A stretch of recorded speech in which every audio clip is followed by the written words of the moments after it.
Hi, my name is James Tait. I am doing a presentation on The Watchmen. The Watchmen was written by Alan Moore and illustrated by Dave Gibbons.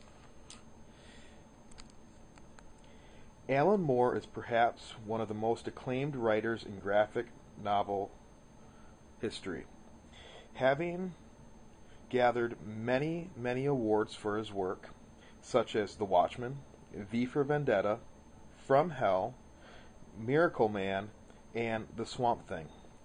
He is also the mastermind behind the entire America's Best Comics line, writing Tom Strong, Top 10, and Tomorrow Stories.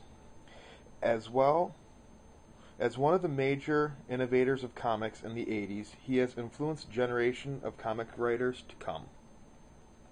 He resides in central England, where he was born. Dave Gibbons began his comic career in 1973. A frequent contributor to Britain's influential 2000 AD, he illustrated such renowned strips as Harlem Heroes, Dan Dare, and Rogue Trooper. Gibbons also worked on popular drawings of the Green Lantern series. Since then, he has both drawn and written many DC comics, including Superman and Batman. He also recently completed a new graphic novel, The Originals, for DC. Vertigo Prints handling every aspect of its creation.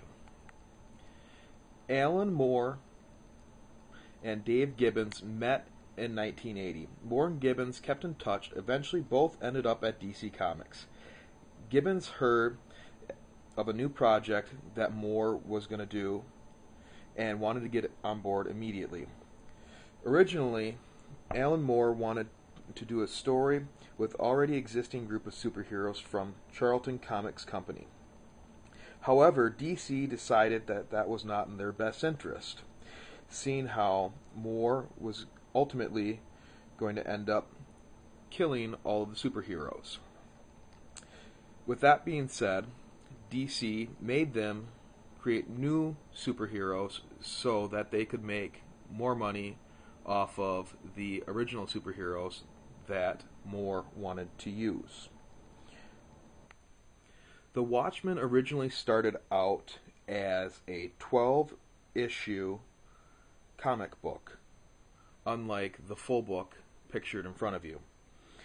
It started in September 1986 and was published through October 1987 when the final issue came out. The Watchmen dictates an alternate history where superheroes emerge in the 1940s and 60s, helping the United States win the Vietnam War. And the country is edging towards a nuclear war with the Soviet Union. The story The Watchmen starts out with one of the main characters, Rorschach, investigating the death of Edward Blake. We come to find out that Blake is the Comedian, a masked superhero that was once a member of the masked crime fighter group called the Watchmen. With the death of the Comedian, Rorschach suspects that someone is killing superheroes. He sets out and warns the remaining members. The Watchmen is the result of an earlier masked crime fighter group from the mid-1900s.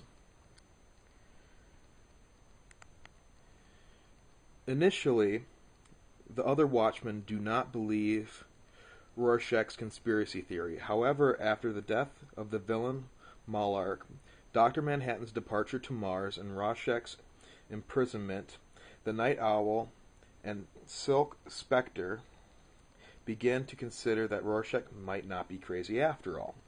The Night Owl and Silk Spectre come out of retirement and free Rorschach from prison. Rorschach and the Night Owl, after the prison break, further investigate the mystery and find out that their old companion, Alan Tait,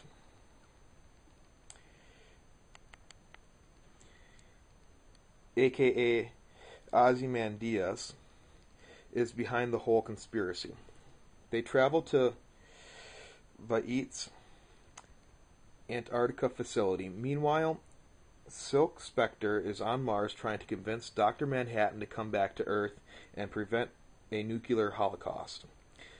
She succeeds in getting Dr. Manhattan to come back to Earth, only to find the city of New York in shambles and all of its citizens dead from a sort of monster. Dr. Manhattan knows who is behind this, and they travel to Antarctica to find Tait. Rorschach and Night Owl first arrive, and after being beaten in a fight with Tait, Tait tells them how he killed the comedian, tricked the media, and perhaps even Dr. Manhattan himself, that he had given some of his loved ones cancer in order to drive him away. Faked his own assassination attempt and set up Rorschach to land him in prison and create a monster to prevent a nuclear war. The whole reason why he set the monster free in New York City was to create a common enemy of the whole world so that the world would stop focusing on itself and come together and attack the monster in New York City instead of attacking each other. This also proves the idea that America views itself as invincible, and with the attack on New York City proves otherwise. As we take a look at the first few pages of Chapter 12, we see that Gibbons and Moore use a lot of pink, and in my opinion, they do this to portray blood where there is no blood, and then they can use red where blood is, and this way it shows all the pain and agony and the mass destruction that is happening in New York City. Then I believe he chooses the green, blue, and purple for the monster, and the purple ties into what's happening with the rest of the page. However, the blue and green stick out to emphasize what mass destruction this creature is doing to New York City.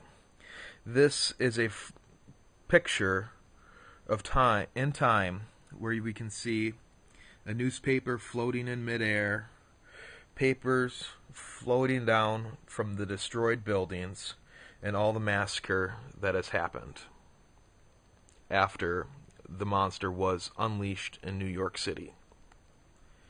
As we talked about in the first few weeks of this class,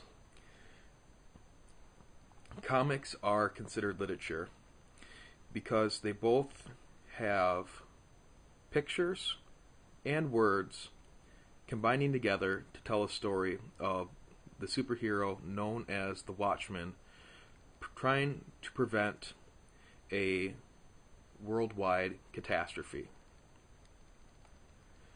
With all of this being said, I think The Watchmen is a great graphic novel that portrays a good story and a real story at heart.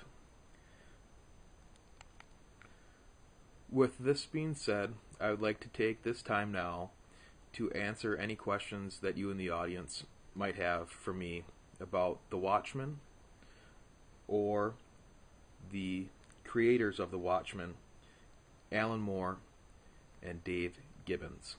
Thank you very much for your time, and I hope you enjoyed my presentation of The Watchmen.